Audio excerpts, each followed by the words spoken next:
بسم الله الرحمن الرحيم আসসালামু আলাইকুম। আজকে দেখাবো কিভাবে আপনি ঘরে বসেই মোবাইলের মাধ্যমে বা কম্পিউটারের মাধ্যমে আপনি নতুন ভোটার হবেন এবং নতুন ভোটার হতে যেই সকল কাগজপত্রাদি লাগে সেই সকল কাগজপত্রাদি এবং অ্যাপ্লিকেশন প্রসেস নিয়ে আপনাদের সামনে বিস্তারিত আলোচনা করব। তাই ভিডিওটি না টেনে ধৈর্য সহকারে শেষ পর্যন্ত দেখুন। আর ভিডিও কোনো জায়গায় বুঝতে প্রবলেম হলে অবশ্যই আমাকে কমেন্টস করে জানাবেন। এছাড়াও বেশি প্রবলেম হলে ভিডিওর ডিসক্রিপশন বক্সে আমার ফেসবুকের লিঙ্ক দেওয়া থাকবে, আপনারা চাইলেও সেখানে গিয়ে আমার সাথে যোগাযোগ করতে পারেন। আপনাদের সমস্যা সমাধানের চেষ্টা করব ইনশাআল্লাহ। সো চলুন প্রথমে আমরা দেখি কিভাবে আপনি মূলত আবেদন করবেন এবং পরের প্রসেস হচ্ছে আপনাকে যেই সকল কাগজপত্রে লাগবে সেই সকল কাগজপত্রটি ভিডিও শেষে আপনাদের বলে দিব। সো প্রথমে আপনাকে যেটা করতে হবে, আপনার ফোন অথবা কম্পিউটারে একটি যে কোনো ব্রাউজারে যাবেন। ব্রাউজারে গিয়ে আপনাকে সার্চ অপশনে গিয়ে লিখতে হবে এনআইডি সার্ভিস, এখানে ক্লিক করবেন। এখানে ক্লিক করবে দেখতে পাচ্ছেন এরকম একটা পেজ আপনাদের সামনে ওপেন হবে এবং এখানে আপনারা যারা ফোন থেকে আবেদন করবেন তাদেরকে একটি সেটিংস করতে হবে। সেটিংস হচ্ছে আপনি উপরে কর্নারে দেখবেন এরকম একটা 3 ডট আছে, এখানে ক্লিক করবেন। এখানে ক্লিক করলে আপনি নিজে দেখতে পাবেন ডেস্কটপ অপশন, সেটা আপনি অন করে দিবেন। অন করে দেওয়ার পরে আমি যেভাবে আবেদন করতেছি সেইভাবে কিন্তু আপনি ফোন দিয়ে আবেদন করতে পারবেন। সো সেক্ষেত্রে প্রথমে যেটা করতে হবে, এখানে দেখতে পাচ্ছেন এই যে এনআইডি অপশন আছে এটাতে ক্লিক করতে হবে। এটাতে ক্লিক করার পর দেখতে পাচ্ছেন এরকম একটা পেজ আপনাদের সামনে ওপেন হয়ে যাবে। এটি হচ্ছে বাংলাদেশ ইলেকশন কমিশনের হোম পেজ। যেহেতু আমরা আবেদন করব বা নতুন ভোটার হব সেই জন্য আমাকে দেখতে পাচ্ছেন এখানে লেখা আছে এনআইডি অনলাইন সার্ভিস, এখানে ক্লিক করতে হবে। এখানে ক্লিক করার পরে আপনাকে একটু ওয়েট করতে হবে, কারণ মাঝে মাঝে সার্ভারের সমস্যা হয় এবং এই সার্ভারে একটু স্লো কাজ করে আসলে। করে দেখতে পাবেন এরকম একটা পেজ আপনাদের সামনে চলে আসবে। এটা হচ্ছে বাংলাদেশ নির্বাচন কমিশনের আবেদনের হোম পেজ। এখানে দেখতে পাচ্ছেন এনআইডি অ্যাপ্লিকেশন সিস্টেম, এভাবে মূলত আপনাকে আবেদন করতে হবে। এখানে দেখতে পাচ্ছেন প্রথমে আছে অ্যাকাউন্ট নেই যাদের, সেখানে আবেদন করতে হবে এবং রেজিস্টার করতে হবে। আমরা যেহেতু নতুন ভোটার হব সেক্ষেত্রে দ্বিতীয় যে অপশন দেখতে পাচ্ছি আমরা এখানে নতুন নিবন্ধনের জন্য আবেদন, সেক্ষেত্রে এখানে দেখতে পাচ্ছেন অ্যাপ আবেদন, এখানে ক্লিক করতে হবে। সো এখানে আবেদনে ক্লিক করলাম। ক্লিক করার পরে পরের যে পেজ সেখানে নিয়ে চলে আসছে আমাদের। সেখানে দেখতে পাচ্ছেন এখানে আপনাকে আপনার নাম ফুল লিখতে হবে, অবশ্যই ইংরেজি হাতে লিখবেন এবং অবশ্যই সবগুলা বড় হাতের দিবেন। এরপরে দেখতে পাচ্ছেন এখানে আপনার জন্ম তারিখ, প্রথমে দিন, পরে মাস এবং পরে বছর দিবেন। এছাড়াও নিচে দেখতে পাচ্ছেন এই যে ক্যাপচার কোড বা এই যে লেখাটা আছে এই লেখাটা সেমভাবে আপনাকে লিখতে হবে। আপনি যদি বুঝতে না পারেন সেক্ষেত্রে দেখতে পাচ্ছেন এখানে একটি অপশন আছে, এখানে ক্লিক করলে আপনি কিন্তু এটি চেঞ্জ হয়ে যাবে এবং আপনি আপনার যেটা সুবিধা হয় সেটা কিন্তু আপনি এখানে লিখে দেবেন। সো আমি আমার এখানে একটি আপনাদের দেখানোর জন্য একটি নাম দিয়ে দিচ্ছি এবং এখানে একটি জন্ম তারিখ আমি বসাই দিচ্ছি এখানে দেখতে পাচ্ছেন এবং এই যে কোড সেটা আপনাকে সেমভাবে এখানে লিখতে হবে। সো আমি আপনাদের লিখে দিচ্ছি এখানে। এখানে অবশ্যই আপনি আপনার নাম এবং জন্ম তারিখ নির্ভুলভাবে দিবেন। দেওয়ার পরে এখানে এই কোড দেওয়ার পরে আপনি বহালে ক্লিক করে দেবেন। বহালে ক্লিক করার পরে দেখতে পাচ্ছেন আপনাকে একটু ওয়েট করতে হবে এখানে। এরপরে দেখতে পাচ্ছেন এখানে কিন্তু আপনাকে একটি সচল ফোন নাম্বার দিতে হবে। অবশ্যই আপনাকে যেটা বর্তমানে যে ফোন নাম্বার আপনার কাছে আছে সেই ফোন নাম্বারটা আপনি দিবেন এবং এই ফোন নাম্বারে কিন্তু আপনার একটা ওটিপি যাবে, অবশ্যই আপনার ফোনটা সাথে রাখতে হবে। সো আমি আমার এখানে নাম্বারটা এখানে দিয়ে দিচ্ছি। সো নাম্বার দেওয়ার পরে যেতে পাচ্ছেন বার্তা পাঠান, এখানে ক্লিক করতে হবে। সো এখানে আমি ক্লিক করলাম এবং আপনার ফোনে একটি ওটিপি কোড যাবে এবং সেই ওটিপি কোডটা এখানে দিতে হবে। সো আপনার যে ফোনটা আছে সেটা অবশ্যই আপনি সাথে রাখবেন এবং আপনাদের দেখিয়ে দিচ্ছি কী ধরনের কোড মূলত এখানে যায়। এবং আপনি দেখতে পাবেন অলরেডি 105 থেকে আপনার এনআইডি আপনার নাম্বারে একটি ওটিপি কোড যাবে। এখানে ওটিপি কোডটা আপনাকে লিখতে হবে। সো আমি আমার এখানে ওটিপি কোডটা লিখে দিই। ওটিপি কোড দেওয়ার পর নিচে দেখতে পাচ্ছেন বহাল অপশন, এখানে ক্লিক করতে হবে। এখানে কিন্তু আপনাকে 1 মিনিটের মধ্যেই সেই যে মেসেজটা সেটা কিন্তু আপনাকে এখানে কোডটা দিতে হবে। সো আমি এখানে দেওয়ার পরে বহাল করে দিলাম। বহাল করে দিয়ে দেখতে পাচ্ছেন আবারও আপনাকে একটু এখানে অপেক্ষা করতে হবে। এরপরে দেখতে পাচ্ছেন এরকম একটা ইন্টারফেস আপনাদের সামনে চলে আসবে। এখানে আপনাকে মূলত একটি ইউজার নেম এবং এখানে পাসওয়ার্ড দিতে হবে এবং দুইটা পাসওয়ার্ড সেম দিবেন। অবশ্যই আপনি যে ইউজার আইডি দিবেন সেটা যেন মনে থাকে এবং যেটি পাসওয়ার্ড দেবেন সেটা যেন অবশ্যই মনে থাকে এবং ইউনিক একটি পাসওয়ার্ড আপনি সেট করবেন। সো আপনাদের দেখানোর জন্য আমি একটি পাসওয়ার্ড আপনাদের দিয়ে দিচ্ছি এবং ইউজার আইডি আমার দিয়ে দিচ্ছি। তো আমার এখানে ইউজার আইডি পাসওয়ার্ড দেওয়া কমপ্লিট হয়ে গেছে। সো এভাবে আপনি ইউজার নেম এবং পাসওয়ার্ড দেবেন। দেওয়ার পরে আপনি বহালে ক্লিক করবেন।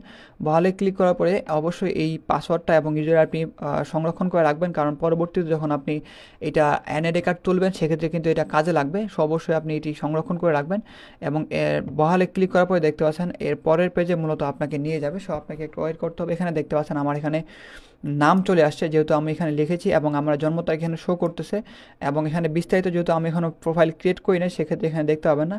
এরপরে আপনাকে যেটা করতে হবে, সেক্ষেত্রে দেখেছেন এখানে প্রোফাইল অপশন আছে, এখানে ক্লিক করতে হবে। এখানে ক্লিক করার পরে আপনাকে একটু ওয়েট করতে হবে। আমি আগেই বলেছি এটার সার্ভার একটু দেরিতে কাজ করে বা একটু লেটে কাজ করে। এবং প্রোফাইলে ক্লিক করার পরে দেখতে পাচ্ছেন এরকম একটা প্রোফাইল পেজ আপনাদের সামনে ওপেন হবে। যেহেতু আমরা নতুনভাবে আবেদন করব, সেক্ষেত্রে দেখতে পাচ্ছেন এখানে এডিট নাম অপশন আছে, এখানে এডিটে ক্লিক করতে হবে। এডিটে ক্লিক করার পরে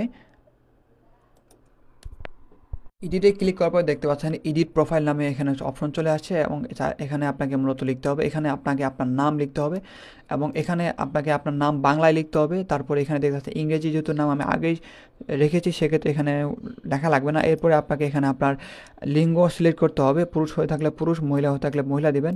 এরপরে দেখতে পাচ্ছেন রক্তের গ্রুপ, এখানে রক্তের গ্রুপ কিন্তু অবশ্যই আপনাকে দিতে হবে, আপনার রক্তের গ্রুপ দিয়ে দিবেন। এছাড়াও দেখতে পাচ্ছেন এখানে যে লাল চিহ্নগুলো আছে অবশ্যই সেগুলো আপনাকে ফিল আপ করতে হবে, নাহলে কিন্তু আপনার আবেদন করতে হবে না। এছাড়াও দেখতে পাচ্ছেন এখানে আপনার জন্ম নিবন্ধন নাম্বারটা দিতে হবে, অবশ্যই যেটা আপনার অনলাইনে আছে জন্ম নিবন্ধন নাম্বার, সেটাই কিন্তু আপনাকে দিতে হবে। এখানে দেওয়ার পর নিচে দেখতে পাচ্ছেন এখানে আপনার জন্মস্থান অবশ্যই এখানে আপনাকে বাংলাদেশ সিলেক্ট করতে হবে। সো এখানে আপনাকে খুঁজে বের করতে হবে। সো বাংলাদেশ না, আপনি আপনার যে বিভাগের জেলার নাম, সেই জেলার নাম এখানে আপনি দিয়ে দিবেন। আপনার খুঁজতে হবে এখানে, বা যদি খুঁজে না পান সেক্ষেত্রে এখানে ক্লিক করবেন। ক্লিক করার পরে আপনি যদি লেখেন সেক্ষেত্রে কিন্তু অটো এখানে চলে আসবে। কিবোর্ডটা কিন্তু অবশ্যই আপনাকে বাংলা করে নিতে হবে, সেক্ষেত্রে কিন্তু এখানে কাজ করবে। এখানে দেখতে পাচ্ছেন আমি আমার জন্মস্থান এখানে দিয়ে দিয়েছি, এরপরে এখানে বাংলাদেশের তো অটোই চলে আসছে। এরপরে দেখতে পাচ্ছেন পিতা, আপনার যদি পিতা জীবিত হয়ে থাকে সেক্ষেত্রে এখানে লিখবেন, আর যদি মৃত হয়ে থাকে সেক্ষেত্রে এখানে দেখতে পাচ্ছেন টিকমার্ক অপশন, এখানে আপনি টিকমার্ক দিবেন। এবং টিকমার্ক দিলে আপনার কিন্তু এখানে আপনার বাবার যে জন্ম সনদ নাম্বার বা মৃত্যু সনদ নাম্বার সেটা কিন্তু আপনাকে দিতে হবে, এবং দিতে পারেন, না দিলেও সমস্যা নেই। কিন্তু এখানে আপনার যে বাবা কত সালে মৃত্যুবরণ করছে সেটা কিন্তু অবশ্যই দিতে হবে। এবং যদি জীবিত থাকে সেক্ষেত্রে কিন্তু আপনাকে এখানে ওনার নাম লিখতে হবে। হ্যাঁ, ওনার নাম এখানে বাংলায় এবং পরে ইংরেজিতে। সেম ভাবে আপনার যদি বাবার এনআইডি কার্ড থেকে থাকে সেক্ষেত্রে নাম্বার দিবেন, না থাকলে দিলেও সমস্যা নাই, না দিলেও সমস্যা নাই। মূলত আপনাকে এখানে আপনার বাবার নাম ইংরেজিতে এবং বাংলায় অবশ্যই লিখতে হবে, এগুলো না দিলেও সমস্যা নাই। এরপরে আপনার মায়ের সেম, আপনার মা যদি জীবিত হয়ে থাকে সেক্ষেত্রে এখানে আপনার মায়ের নাম ইংরেজিতে বা বাংলায় লিখবেন, এনআইডি কার্ড থাকলে নাম্বারটা দিবেন, না থাকলে দেওয়ার দরকার নেই। এরপরে আপনার যদি মৃত হয়ে থাকে সেক্ষেত্রে এখানে টিকমার্ক দিবেন। টিকমার্ক দেওয়ার পরে আপনি আপনার মায়ের নাম লিখবেন ইংরেজিতে বাংলায়, এরপরে আপনাকে মায়ের যেখানে মৃত্যুসাল সেটা এখানে দিয়ে দিবেন। আর না দিলেও এখানে সমস্যা হয় না, কারণ এই যে দেখতে পাচ্ছেন লাল চিহ্ন আছে সেগুলো কিন্তু অবশ্যই আপনাকে ফিল আপ করতে হবে। এরপরে দেখতে পাচ্ছেন এখানে আপনার ভাই বোনের যে ডিটেলস সেটা আপনার লিখতে হবে, যদি ভাই যদি থেকে থাকে সেখানে দিবেন, আর না দিলেও সমস্যা নাই, এইগুলা কোনো ইফেক্ট পড়ে না। এরপরে দেখতে পাচ্ছেন এখানে বৈবাহিক অবস্থা, এখানে বৈবাহিক অবস্থা অবশ্যই দিতে হবে। আপনি যদি বিবাহিত হয়ে থাকেন সেক্ষেত্রে বিবাহিত দিবেন, যদি সিঙ্গেল হয়ে থাকেন সেক্ষেত্রে আপনি অবিবাহিত দিবেন। এবং যদি আপনার বিবাহ বিচ্ছেদ হয়ে থাকে এক্ষেত্রে আপনি সেটা আপনি অবশ্যই সিলেক্ট করে দেবেন। এখানে যদি আপনি বিবাহিত দেন সেক্ষেত্রে কিন্তু আপনি আপনার 4টা স্ত্রীর নাম বা 4টা স্বামীর নাম এখানে লিখতে পারেন, সেক্ষেত্রে এখানে আপনার ডিটেলসে লেখা আছে, সো আপনি এখানে দিয়ে দিবেন। এখানে যদি অবিবাহিত দেন সেক্ষেত্রে কিন্তু এখানে কোনো কিছু দেওয়া লাগবে না। সো এখানে এই সকল কিছু ফর্ম ফিল আপ করা হয়ে গেলে পরবর্তীতে নিচে এই যে দেখতে পাচ্ছেন অন্যান্য অপশনে ক্লিক করবেন। অন্যান্য অপশনে ক্লিক করার পরে আপনাকে পরের যে পেজ সেটাতে নিয়ে যাবে, মূলত দিতে হবে। এখানে আপনি যে আপনার ইনফরমেশনগুলো দেবেন অবশ্যই কিন্তু আপনার যে ইনফরমেশন সেগুলো আপনাকে অবশ্যই আপনার যে এসএসসি সার্টিফিকেট আছে সেই সার্টিফিকেট অনুযায়ী দিবেন, না হলে কিন্তু পরবর্তীতে অনেক প্রবলেমে পড়তে হবে আপনাকে। অবশ্যই আপনি সঠিক এবং নির্ভুল তথ্য ফিল আপ করবেন, কোনো একটা লেটারের জন্য এদিক ওদিক না হয়, সেক্ষেত্রে আপনাকে খেয়াল রাখতে হবে। এখানে দেখতে পাচ্ছেন নেটওয়ার্কের সমস্যা, সেক্ষেত্রে আবার পেজটাকে আপনাকে রিলোড দিতে হবে, কারণ আমি আপনাদের আগে বলেছি এই যে নির্বাচন অফিসের পেজটা একটু ঝামেলা হয় বা আপনাদের প্রবলেমে পড়তে হয়। সেক্ষেত্রে দেখতে পাচ্ছেন এরকম যদি রিফ্রেশ দেন সেরকম এভাবে চলে আসবে। সেক্ষেত্রে আবারও আপনাকে এডিট অপশনে ক্লিক করতে হবে। এডিট অপশনে ক্লিক করে নিচে যাবেন, এই যে দেখতে পাচ্ছেন অন্যান্য যে তথ্য সেগুলো আপনাকে এখানে ফিল আপ করতে হবে। এরপরে দেখতে পাচ্ছেন পরের পেজে আপনাকে অন্যান্য তথ্যের মধ্যে আপনার এখানে শিক্ষাগত যোগ্যতা এখানে বাংলায় লিখতে হবে। এখানে দেখতে পাচ্ছেন সিলেক্ট করার অপশন আছে, আপনি যেই শ্রেণী বা পাস করেছেন সেই শ্রেণী দিয়ে দেবেন। আপনি যদি মাধ্যমিক বা এসএসসি পাস করে থাকেন সেক্ষেত্রে মাধ্যমিক বা সমমান দিবেন। এছাড়াও যদি আপনি এইচএসসি কমপ্লিট করে থাকেন এইচএসসি দিবেন। সো এখানে আমি এসএসসি দিয়ে দিলাম। দেওয়ার পরে এখানে পেশা, আপনি যেই পেশায় বর্তমানে আছেন সেই পেশা এখানে দিয়ে দিবেন। আপনি যদি বেকার হয়ে থাকেন বেকার, যদি আপনি এখানে ছাত্র হয়ে থাকেন সেখানে ছাত্র বা ছাত্রী সিলেক্ট করে দেবেন। সো আমি এখানে সিলেক্ট করে দিচ্ছি। এরপরে দেখতে পাচ্ছেন এখানে অক্ষমতা নামে অপশন আছে, আপনি চাইলে এটা দিতে পারেন, না থাকলে আপনি যদি সক্ষম হয়ে থাকেন সেক্ষেত্রে এখানে আপনাকে কিছু করতে হবে না। এরপরে দেখতে পাচ্ছেন আপনার শনাক্তকরণ চিহ্ন আপনাকে এখানে বাংলায় লিখতে হবে, আর যদি নাও দেন সেক্ষেত্রে কোনো সমস্যা নাই। এরপরে দেখতে পাচ্ছেন আপনার 3 নাম্বার, আপনার যদি 3 নাম্বার থেকে থাকে সেক্ষেত্রে দিবেন, আপনার যদি ড্রাইভিং লাইসেন্স থেকে থাকে সেক্ষেত্রে ড্রাইভিং লাইসেন্সের নাম্বারটা দিবেন। এছাড়াও যদি আপনার পাসপোর্ট নাম্বার থেকে থাকে সেক্ষেত্রে এখানে পাসপোর্ট নাম্বার দিবেন। এখানে আপনি যেই তথ্য দেন না কেন অবশ্যই সেই তথ্য কিন্তু আপনাকে অবশ্যই তাদের আপনাকে অ্যাপ্লিকেশন কপির সাথে তাদের এই কপি জমা দিতে হবে। যদি আপনি ধরুন পাসপোর্ট নাম্বার দেন সেক্ষেত্রে কিন্তু আপনাকে পাসপোর্টের যে কপি সেটা কিন্তু আপনাকে অবশ্যই দিতে হবে। এবং শেষে আপনাকে দেখতে পাচ্ছেন ধর্ম, এখানে আপনি আপনার ধর্ম সিলেক্ট করে দেবেন। সো আপনার যেটা ধর্ম এখানে আপনি সিলেক্ট করে দেবেন। এরপর দেখতে পাচ্ছেন এখানে আপনার ফোন নাম্বার অটো শো করবে, যেহেতু আমি এর আগে আবেদন করেছি নাম্বারটা দিয়ে, সেক্ষেত্রে এখানে ফোন নাম্বার অটো চলে আসছে। এরপরে দেখতে পাচ্ছেন পরবর্তী ঠিকানা অপশন, এটাতে ক্লিক করতে হবে। সো এখানে আমি আবারও ক্লিক করে দিলাম। ক্লিক করে দেওয়ার পরে এখানে একটি গুরুত্বপূর্ণ জিনিস হচ্ছে এখানে আপনার ঠিকানা বার।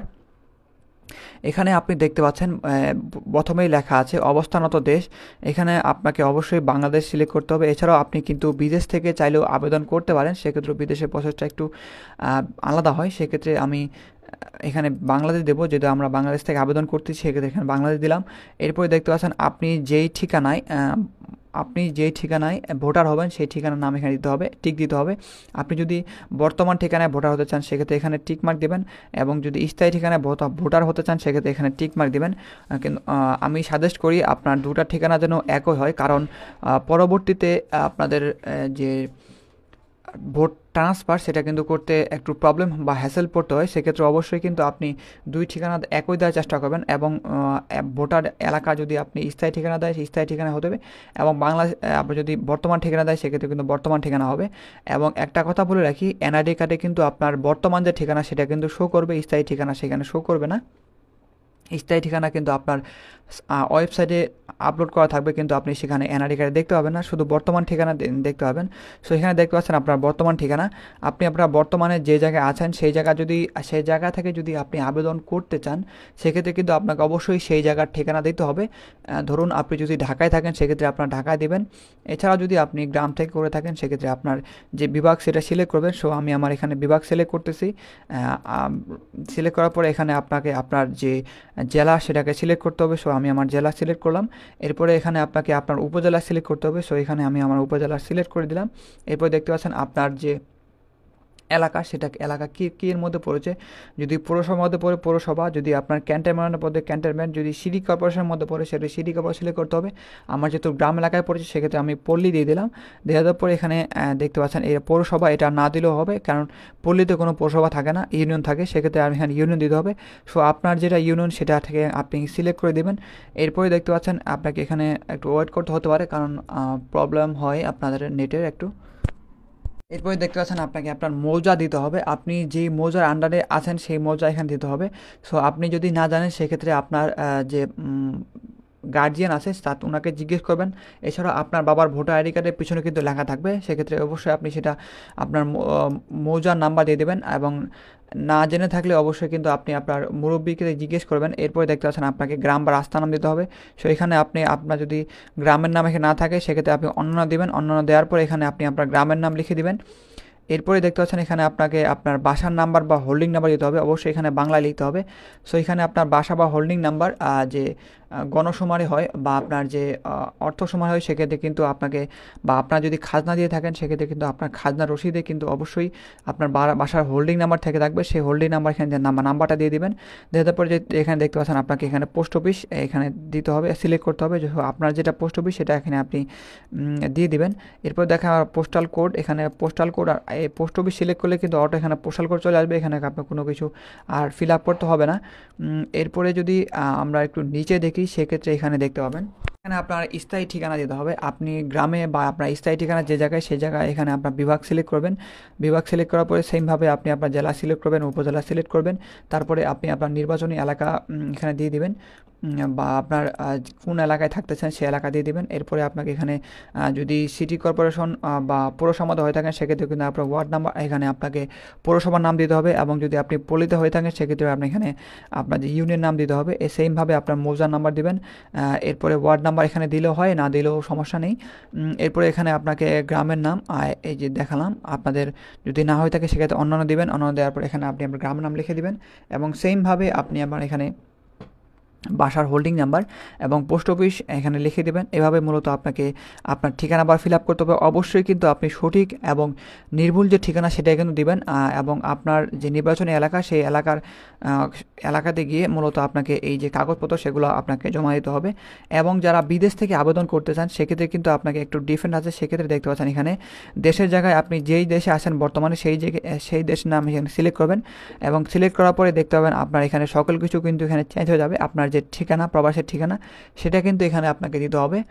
সো এখানে দেখতে পাচ্ছেন আমি যে দেশ সিলেক্ট করছি ইউকে, যেটা আপনাকে কোন রাজ্যে থাকেন, কোন জেলা বা সিটির মধ্যে থাকেন, বাসার হোল্ডিং নাম্বার কত, রোড নাম্বার কত, জিপিএ বা পোস্টাল কোড কত, এছাড়াও বিদেশি যে ফোন নাম্বার এবং জিমেল নাম্বার, এগুলো কিন্তু অবশ্যই আপনাকে দিতে হবে। দেওয়ার পরে আপনার যে স্থায়ী ঠিকানা সেটা কিন্তু আপনাকে এখানে বর্তমান ঠিকানা সেটা দিয়ে দেবেন, স্থায়ী ঠিকানা সেটা আপনাকে এখানে ফিল আপ করতে হবে। এবং আপনি কোন জায়গায় ভোটার হতে চান সেই জায়গার ঠিকানা এখানে টিক মার্ক দিতে হবে। সো এইভাবে মূলত আপনার বিদেশ থাকলে বিদেশ থেকে কিন্তু এখানে আপনি আবেদন করতে পারেন। সো এক্ষেত্রে মূলত আপনি যদি বাংলাদেশি সেক্ষেত্রে এখানে বাংলাদেশ সিলেক্ট করলাম, এবং এখানে আমি আমার যে ইনফরমেশন সেগুলো সকল কিছু এখানে ফিল আপ করে দিলাম। এখানে আপনার সকল ইনফরমেশন ঠিক থাকলে পরবর্তীতে দেখতে পাচ্ছেন এখানে পরবর্তী অপশন, এই অপশনে ক্লিক করার আগে অবশ্যই আপনি আপনার যে ইনফরমেশনগুলো আছে সেগুলো প্রত্যেকটা এইভাবে এক এক করে চেক করে নেবেন যে সকল কিছু ইনফরমেশন ঠিক আছে কিনা। আর একটি কথা বলতে আসলে ভুলে গেছিলাম, এখানে দেখতে পাচ্ছেন ভোটার এরিয়া, আপনি যে এলাকায় ভোটার হতে চান এখানে আপনি সিলেক্ট করে দেবেন, এবং সেই এলাকায় কিন্তু আপনাকে ভোট দিতে হবে। সো আপনার যে পছন্দ অনুযায়ী যে ভোটার এলাকা সেটা আপনি সিলেক্ট করে দেবেন। সিলেক্ট করার পরে আপনি অবশ্যই বিগত যে আপনার ব্যক্তিগত তথ্য এবং যে অন্যান্য তথ্য সেগুলো আপনি অবশ্যই চেক করে নেবেন। চেক করার পরে মূলত আপনি পরবর্তীতে ধাপ সেটাতে যাবেন। সো অবশ্যই আপনি ভালোভাবে দেখে নেবেন, কারণ এখানে কোনো কিছু ভুল হলে কিন্তু আপনার এনআরআই কার্ডে ভুল চলে আসবে। সে অবশ্যই কিন্তু আপনাকে এখানে সঠিক তথ্য দিতে হবে, এবং ভুল তথ্য দিলে কিন্তু আপনাকে অনেক পেরেশানিতে পড়তে হবে। সেক্ষেত্রে অবশ্যই আপনি অ্যাপ্লিকেশন করার সময় ভালোভাবে দেখে নেবেন যে আপনার সকল কিছু ইনফরমেশন ঠিক আছে কিনা। ঠিক থাকলে দেখতে পাচ্ছেন উপরে পরবর্তী অপশন, এখানে আপনাকে ক্লিক করতে হবে। এখানে ক্লিক করার পরে আপনাকে একটু ওয়েট করতে হবে। পরবর্তী অপশনে দেখতে পাচ্ছেন এখানে কাগজপত্রের কোনো প্রয়োজন নেই, যেহেতু আমরা এখানে আপনাকে সরাসরি গিয়ে জমা দিতে হবে। সেক্ষেত্রে এখানে দেখতে পাচ্ছেন এখানে আবারও পরবর্তীতে ক্লিক করবেন। পরবর্তীতে ক্লিক করার পরে দেখতে পাচ্ছেন সর্বমোট অপশন, এখানে আপনাকে ক্লিক করতে হবে। এখানে ক্লিক করার পরে আপনাকে একটি পিডিএফ পেজ দেওয়া হবে, সেই 2 পেজ, সেই পেজ আপনাকে অবশ্যই প্রিন্ট করে রাখতে হবে। সো দেখতে পাচ্ছেন আমার এখানে অলরেডি হয়ে গেছে। এখানে দেখতে পাচ্ছেন ডাউনলোড আমি অপশন আছে, এখানে আপনাকে এই যে এতক্ষণ তো যা ফিল আপ করেছেন সকল কিছু ইনফরমেশন এখানে পেয়ে যাবেন। সেক্ষেত্রে এখানে আপনাকে ডাউনলোড করতে হবে, এবং এখানে আমি এটা ডাউনলোড করে নিলাম। ডাউনলোড করে আপনাদের যদি এই ফর্মটা একটু আমি দেখাই, সেক্ষেত্রে এখানে যদি আমরা যাই ডাউনলোডে, দেখতে পাচ্ছেন আপনাদের এরকম একটা পেজ কিন্তু আপনারা পেয়ে যাবেন 2টা পেজ। সেখানে কিন্তু আপনার এখানে নাম দেখাবে, হ্যাঁ, আপনি যা ফিল আপ করেছেন সকল কিছু দেখাবে। আপনার প্রথমে ভোটার নেম, তারপরে এখানে আপনার নাম বাংলায়, ইংরেজিতে আপনার পিতার নাম, এখানে আপনার এনআরআই কার্ড নাম্বার দিলে বাবার এনআরআই কার্ড নাম্বার দেখাবে, মায়ের নাম্বার এনআরআই কার্ড দিলে নাম্বার দেখাবেন, সেক্ষেত্রে দেখাবে না। এরপরে দেখতে পাচ্ছেন এখানে আপনার জন্ম নিবন্ধন নাম্বার, মানে এতক্ষণ ধরে আপনি যা ফিল আপ করেছেন সকল ইনফরমেশন এখানে দেখতে পাবেন। এবং অবশ্যই এটি আপনি প্রিন্ট করে নিয়ে যেতে হবে আপনাদের সংশ্লিষ্ট নির্বাচন অফিসে। এই পেজটা মূলত আপনাকে প্রিন্ট করতে হবে, এবং 2 পেজে আপনাকে প্রিন্ট করতে হবে। এরপরে বলবো কি কাগজপত্র আপনাকে মূলত নির্বাচন অফিসে নিয়ে যেতে হবে, সেই সকল কাগজপত্রের বিবরণী আপনাদের এখন আমি বলবো। আবেদন করার পরে মূলত আপনাকে যেই সকল কাগজপত্র নিয়ে যেতে হবে, এখানে আমি লিখে রেখেছি নতুন ভোটার হলে আপনাকে যেই সকল কাগজপত্র অফিসে নিয়ে যেতে হবে সেগুলো প্রথমে হচ্ছে আপনাকে জন্ম নিবন্ধনের ফটোকপি নিয়ে যাবেন। এছাড়াও আপনার পিতা মাতার জাতীয় পরিচয়পত্রের ফটোকপি, চেয়ারম্যান কর্তৃক যে প্রত্যয়নপত্র সেটা নিতে হবে। এছাড়াও আপনি যদি যেই শিক্ষাগত যোগ্যতা সেখানে দিয়েছেন সেই শিক্ষাগত যোগ্যতার সনদপত্র আপনাকে সাথে নিয়ে যেতে হবে। সেটা এখানে সত্যায়িত করলে হয়, না করলে হয়, অবশ্যই কিন্তু আপনি এখানে পারলে সত্যায়িত করে নিয়ে যাবেন। এরপর দেখতে পাচ্ছেন আপনি যেহেতু রক্তের গ্রুপ দিয়েছেন সেক্ষেত্রে আপনাকে অবশ্যই পরীক্ষা করে সেই রক্তের গ্রুপের ফটোকপি আপনাকে সেখানে দিতে হবে। এছাড়াও আপনার সংশ্লিষ্ট যে বাড়ির বিদ্যুৎ বিলের ফটোকপি, বা যেই বাসায় আছেন যে বাসার ঠিকানা দিয়েছেন সেই বাসার ঠিকানা বিদ্যুৎ বিলের ফটোকপি, অথবা জমির কাগজ, অথবা আপনার হোল্ডিং ট্যাক্সের রসিদ আপনাকে সাথে নিয়ে যেতে হবে। এরপরে দেখতে পাচ্ছেন আপনি যদি বিবাহিত দিয়ে থাকেন সেক্ষেত্রে আপনার স্বামী বা স্ত্রী, আপনি যদি মেয়ে হয়ে থাকেন সেক্ষেত্রে আপনার স্বামীর, যদি আপনি পুরুষ হয়ে থাকেন সেক্ষেত্রে আপনার স্ত্রীর জাতীয় পরিচয়পত্র ও আপনাকে বিবাহ সনদপত্র সাথে নিয়ে যেতে হবে। এছাড়াও যদি আপনি পাসপোর্ট নাম্বার দিয়ে থাকেন সেক্ষেত্রে আপনাকে পাসপোর্টের যে ফটোকপি সেটা নিতে হবে। আপনি যদি এনআইডি ড্রাইভিং লাইসেন্সের কপি দিয়ে নাম্বার দিয়ে থাকেন সেক্ষেত্রে অবশ্যই ড্রাইভিং লাইসেন্সের ফটোকপি সেটা আপনাকে সাথে নিতে হবে। এবং এই সকল কাগজপত্র সহ আপনাকে যে ফর্মটা একটু আগে আমি দেখালাম, এই ফর্মটা আপনাকে প্রিন্ট করে মূলত আপনাদের নির্বাচন অফিসে নিয়ে যেতে হবে এবং এটির কিন্তু একটি ভ্যালিডিটি ডেট আছে। এই তারিখের মধ্যে মূলত আপনাকে এই যে আবেদন বা আপনাকে অফিসে যেতে এই কাগজপত্রগুলো জমা দিতে হবে। অবশ্যই আপনি 7 থেকে 10 দিনের মধ্যেই কিন্তু আপনাকে এই কাগজপত্র দিয়ে সহ আপনাকে মূলত তাদের নির্বাচন অফিসে যেতে হবে এবং সে অনুযায়ী নির্বাচন অফিসে গেলেই আপনি মূলত বুঝে নেবেন কীভাবে আপনাকে কবে ছবি তুলতে হবে, কবে কী করতে হবে, এখানে বিস্তারিত বলে দিবে। সো এই সকল কাগজপত্র নিয়ে আপনি চলে যাবেন নির্বাচন অফিসে। সো এভাবে মূলত আপনাকে যে এনআইডি কার্ড বা ভোটার আইডি কার্ডের জন্য আবেদন করতে হবে এবং এই সকল কাগজপত্র মূলত আপনাকে লাগবে। সো এই ছিল আজকের এই ভিডিওটি শেষ পর্যন্ত দেখার জন্য সবাইকে অসংখ্য ধন্যবাদ। দেখা হবে অন্য কোনো এক ভিডিওতে। সেই পর্যন্ত সবাই ভালো থাকবেন, সুস্থ থাকবেন। আল্লাহ হাফেজ।